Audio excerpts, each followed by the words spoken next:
derya, cenub şimal ara. Kestim otur iklimni, söygen bu diyarını. Şıvırlan judumlar, oldu bana emrah. Derleylen altındek, Tanrı vergen zamanını. İnsani mizanında sadakat samimiyet ve adalet hakikat.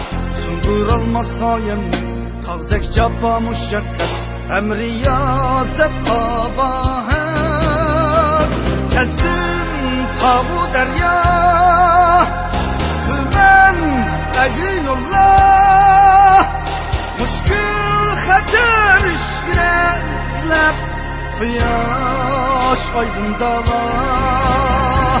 Oylap tuman ara, elge izlep şifa. Ben yaşsamken 500 yıl yana.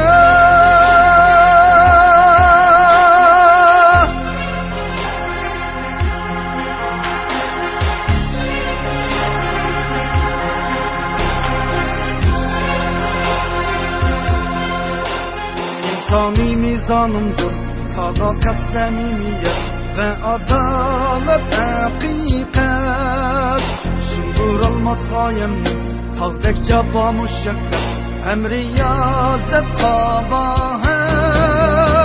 Kestim tabu derya, kılmen egi yollar.